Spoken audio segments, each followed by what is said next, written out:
अस्सलामुअलैकुम वरहमतुल्लाहि वबरकातुहू। आज मैं आप लोगों से अपने शहज़ादे, अपने दिल के टुकड़े, अपनी जान के टुकड़े मोहम्मद ज़ावियार की यादें शेयर करूँगी।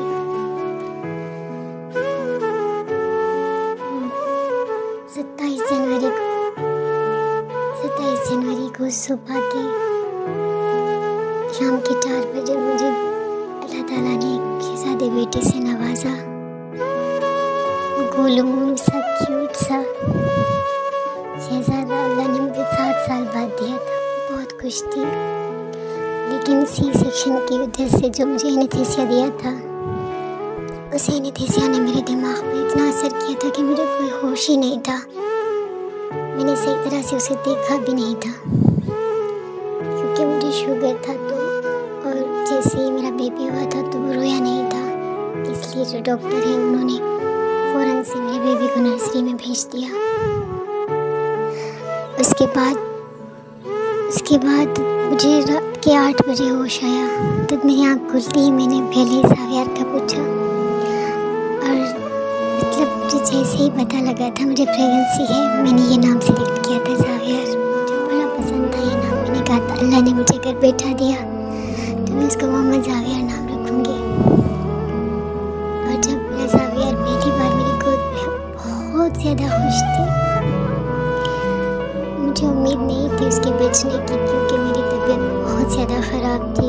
मुझे शुगर था और मुझे पॉलीहाइड्रोमिनास था, जिसको मतलब सीवियर बोलते हैं। पॉलीहाइड्रोमिनास सीवियर होता, जिसकी वजह से मुझे हर टाइम यही खौफ होता था कि मेरी डॉक्टर भी यही कहती थी कि बेबी आपका सही हो जाए, आपके मंथ पूरे हों। लेकिन जिसका डर था वही हुआ। मेरा 33 वीक में ही मेरा वाटर लीक हो गया, और फिर इमरजेंसी में मेरा डॉक्टर को सीजर करना पड़ा, क्योंकि मुझे शुगर था तो मेरे बच्चे को भी शुगर था। इसलिए डॉक्टर ने फ़ौरन उसे नर्सरी में भेजा। और उसके बाद ज़ावियार की जो शुगर थी वो बिल्कुल कम थी, 33 थी।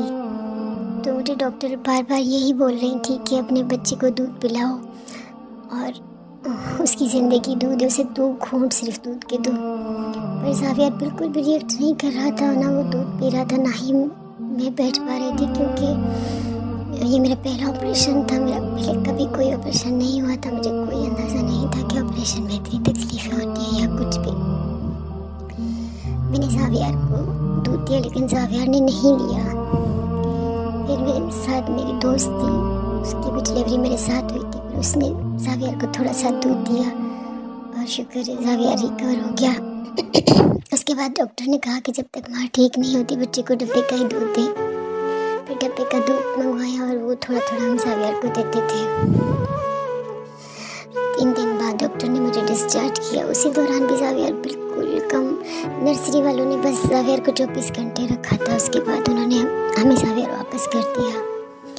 ज़ावियार में एक चीज़ थी, वो रोता बिल्कुल नहीं था, सोया सोया रहता था। मुझे भी अपने दर्दों की वजह से बिल्कुल एहसास नहीं था। जो मुझे इन्होंने स्पाइनल पेन की इंजेक्शन लगाई थी, वो इतनी बुरी तरह से मेरे दिमाग पर असर कर गई कि मेरा जो दिमाग था ना बिल्कुल काम नहीं करता था। मेरी पागलों वाली हालत थी। इतना दर्द था जिसे मैं बयान नहीं कर सकती। मैं बैठ नहीं पा रही थी। मैं गर्दन को जैसे हम अपनी सपोर्ट दे के बैठते हैं, बिल्कुल नहीं बैठ पा रही थी। सोई हुई तो ठीक है, उठती तो फिर मुझे दर्द की शदीद झटके लगते। मैंने अपने बच्चे को ठीक से देखा भी नहीं, और ना वो उठता था ना रोता था। खैर फिर 2 दिन बाद, चौथा दिन था, मैंने दिमाग के डॉक्टर को दिखाया। उसने मुझे जो इलाज लिख कर दिया, उन्होंने ये कहा कि आपने सारा दिन सोए रहना है, जिससे बिल्कुल एक मरीज़ होता है। आपने सोए रहना है, सिर्फ खाने के लिए उठना है, और बच्चे को कोशिश करें फीड भी लेट कर करवाएं। 5 दिन आपने ये करना है, तभी आप रिकवर होंगी। मेरा शुक्र अल्लाह का, मैंने वैसा ही किया। मैंने 5 दिन ज़ावियार को लेट कर दूध दिया, और फिर उसके बाद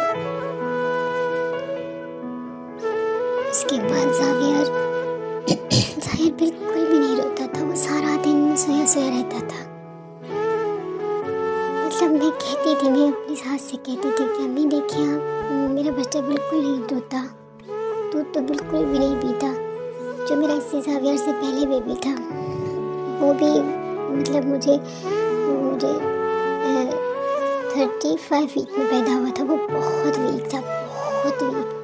ज़ावियर तो फिर भी हेल्दी था, 4 पाउंड का था, लेकिन वो जो है ना वो 2 पाउंड का था और बिल्कुल वीक था वो। लेकिन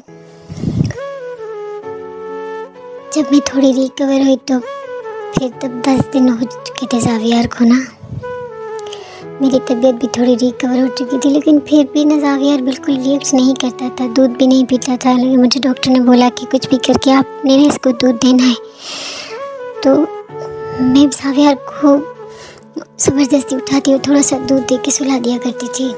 इसी तरह 10-15 दिन गुजर गए और ज़ावियर की जो सेहत है ना वो माशाल्लाह बहुत अच्छी हो गई थी। वो अब उठता था पर वो रोता तब भी नहीं था।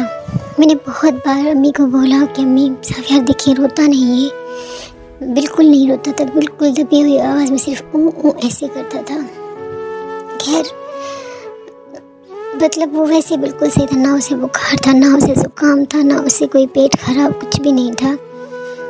20वां दिन था और उस दिन हमारे हमारे पड़ोस में मेरी जो सास थी उनकी रिलेटिव में शादी थी, तो उनकी पूरी बारात हमारे घर आई थी और मैंने ज़ावियर को बहुत अच्छे कपड़े पहनाए थे। माशाल्लाह इतना प्यारा लग रहा था जैसे ना शहज़ादा हो कोई, इतना प्यारा लग रहा था। मुझे क्या पता था कि ये मेरी बच्ची की ज़िंदगी का आखिरी दिन है। खैर और ऐसा कोई दिन नहीं था जब मैं ज़ावियर के लिए दुआ ना पढ़ती। मैं सुबह उठती थी ना, उस पर नज़र-ए-बद से हिफाजत की दुआ, जादू जन्नात से हिफाजत की दुआ सब पढ़ती थी और सारा दिन मैं उसके लिए दुआएं भी मांगा करती थी कि अल्लाह उसे ज़िंदगी दे, उसे कुछ भी ना हो। और मैं बिल्कुल मुतमईन थी उसकी तरफ से और माशाल्लाह मेरी सेहत भी रिकवर हो चुकी थी कुछ। वो 20वां दिन था जब मैं ज़ावियर को, दरअसल मेरा रूम मैं अम्मी के साथ नीचे होती थी, उस दिन अम्मी बारात के साथ शादी पे गई तो मैं ज़ावियर को अपने ऊपर वाले रूम में लेके आई। वहाँ पर मेरे हस्बैंड भी थे। मैंने ज़ावियर को बैठ कर दूध दिया। फिर मैंने ज़ावियर को जैसे ही मैंने 2 बजे तक मैंने ज़ावियर को बैठ के दूध दिया था।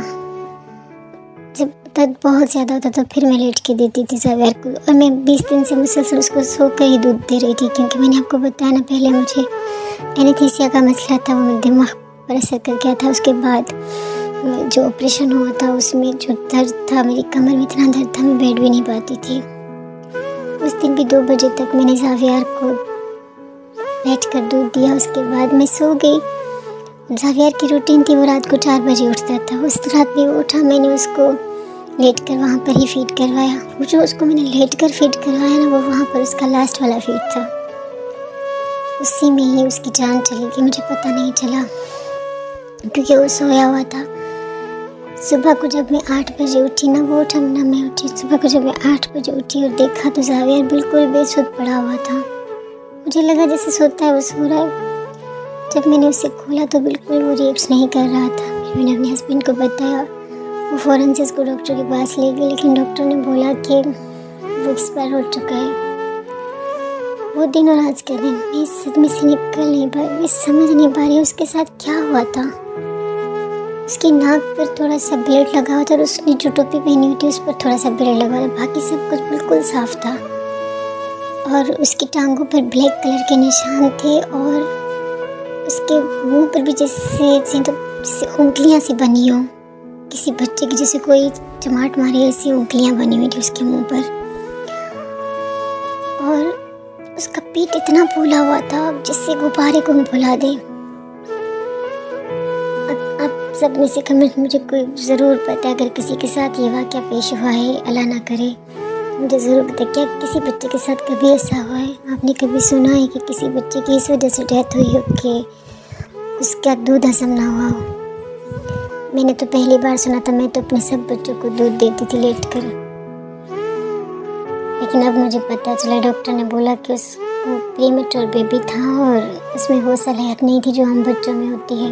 इसलिए जब उसने दूध पेट भर के पिया तो उसे समझ नहीं आई, जो उसकी सांस की नाली में चला गया और उसी में ही उसकी डेथ हो गई। मौत कितना भयानक लफ्ज़ है ना, हम चाह कर भी उस हकीकत को नहीं एक्सेप्ट कर पाते, लेकिन ये तो हकीकत है, जो आया उसको जाना भी होता है। और अल्लाह उन्हीं को आजमाता है जिनसे मोहब्बत करता है। अल्लाह ने ज़ाविया मुझे दिया ही आजमाइश के तौर पे था, बस कुछ दिन के लिए मेरा शहज़ादा मिला था मुझे। तो मैं आप सबसे यही गुजारिश करूँगी कि प्लीज़ अपने बच्चों का बहुत ख्याल रखें। ज़िंदगी बहुत कीमती है। अब मैं इतना रोती हूँ, मैं कहती हूँ काश उस दिन में जागती, उस रात में जागती। मुझे क्या पता था, मैं तो अपने बच्चे को नॉर्मल समझ रही थी। तो सब कहते हैं उसको नज़र लग गई थी। क्या वाकई नज़र इसे खा जाती है जैसे मेरे बेटे को खा गई? सब बेहतर जानता है, वो गैब का जानने वाला। कोई कहते हैं कि जन्नत थे, जिन्नात ने उनको जो है ना बच्चे को नुकसान पहुंचाया है। कोई कहते हैं नज़र थी, कोई कहता है उसके फेफड़े सही काम नहीं कर रहे थे, कोई कहता था उसका हार्ट सही नहीं काम कर रहा था। और जब मैंने डॉक्टर से सब बातें की और अपनी रिपोर्ट्स दिखाई तो डॉक्टर ने मुझे यही कहा कि ज़ाविया की जो डेथ है ना, जो नज़र आ रहा है, क्योंकि मुझे शुगर और पॉलीहाइड्रासमिलास था, तो उसकी वजह से जो बच्चे के दिल फेफड़े थे ना वो बहुत कमज़ोर थे और वो प्रीमेच्योर था। यही वजह थी उसकी डेथ की। बस जो रब की रज़ा, अल्लाह हम सबको सेहत तंदुरुस्ती वाली औलाद अता फरमाए और ज़िंदगी वाली औलाद अता फरमाए, जिनकी औलाद उन्हें औलाद के सुख नसीब फरमाए। आमीन सुम्मा आमीन।